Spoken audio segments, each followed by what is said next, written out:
They told you freedom was out there, more money, more success, more control over your time.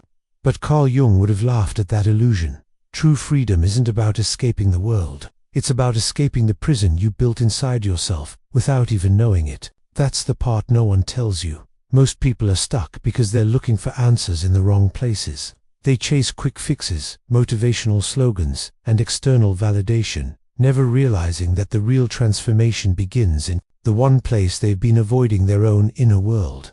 Jung's work isn't comfortable, but it's the kind of discomfort that sets you free. And here's the twist. The hidden key to your inner freedom isn't some secret technique locked away in a self-help book. It's already in your hands. You've just never been shown how to use it. That's exactly what we're about to explore together. It's almost ironic people chase freedom as if it's some exotic prize waiting outside themselves, when in truth, Carl Jung would say, it's sitting quietly inside, buried under all the noise we try so hard to ignore. Real freedom begins the moment we dare to look in the mirror and see what we've been running from. Those fears we avoid, the shame we bury, the old wounds we refuse to touch. That's where the real work starts. Jung's brilliance was in pointing out that the door to liberation isn't locked from the outside, it's locked from within. And we hold the key. Imagine your life like a house you've lived in for years, but never explored every room. Some doors you keep closed because you know they're messy, uncomfortable, or maybe even a little scary. Jung's insight: those are the rooms that hold the answers you've been searching for. The moments of crisis, doubt, or even heartbreak aren't random punishments, they're invitations to finally step inside. If you've ever felt disconnected or drifting, this is your call to take that first courageous step inward. Here's the tricky part. Facing the unconscious isn't a weekend project, it's more like rewiring the foundation of your life. And the best way to start isn't through force, but through curiosity. Ask yourself, what moments trigger me most? What patterns keep repeating? Keeping a journal, revisiting dreams, or even reading classics like Jung's Memories, Dreams, Reflections can light the path. That discomfort you feel along the way, it's not a sign to stop, it's proof you're finally walking toward something real. That most people spend a lifetime running from their shadow, unaware that ignoring it only gives it more power. Carl Jung's idea of the shadow isn't some mystical evil, it's the sum of all the parts of ourselves we've denied. That awkward insecurity, that flash of jealousy, that stubborn anger, all of it lives there. The irony is, the more we pretend those sides don't exist, the more they quietly run the show from behind the curtain. Jung's process of individuation is like peeling away the layers of costumes we've been wearing to fit in.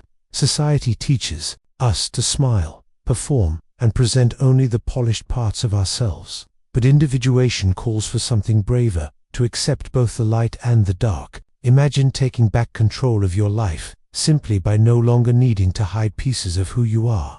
That's not just growth, it's self-liberation. Integrating the shadow isn't about becoming perfect, it's about becoming whole. For example, if someone struggles with being overly controlling, embracing that awareness might transform it into leadership or discipline when used wisely. That's the beauty of this work. Your so-called flaws can become your strengths when integrated. And each step in this process not only frees you internally, but also reshapes the way you connect with everyone around you. Jung's idea of the collective unconscious changes everything because it reminds us we're not just individuals floating alone in the world. Beneath the surface of every person's mind runs a shared ocean of symbols, myths, and archetypes that connect us all. It's why a hero's journey feels familiar even if you've never read the story before. These deep patterns aren't random, they're part of what it means to be human. Dreams are one of the most direct doorways into this vast shared space. Think about it. No one taught you to dream, yet your mind naturally creates stories filled with symbols you somehow understand. That's the collective unconscious at work. And when you learn to pay attention, your dreams become more than just strange nighttime entertainment. They become maps, guiding you towards self-integration and deeper meaning. The search for meaning isn't just a personal quest, it's a universal one. When someone feels lost or stuck, it's often because they've disconnected from this deeper layer of connection. Practices like journaling about dreams, studying myths from different cultures, or even exploring Jung's man and his symbols can open that door. And here's the catch. When you connect with that inner world, you start to see how your story fits into something much bigger than yourself. So now the question is, what will you do with all of this? It's easy to nod, agree, and then slip back into the same patterns tomorrow. But Jung's work isn't about intellectual entertainment, it's about transformation. What shadow will you face first? Ask yourself, are you willing to sit with the discomfort that leads to real freedom? Or will you keep chasing surface solutions that only mask the deeper work? The choice is uncomfortable. Yes, but it's also where the real life-changing path begins. If this journey resonated with you, subscribe to the channel and turn on notifications. This is just the beginning, and we have a lot more to uncover. Together, your inner freedom won't wait forever. Why should you?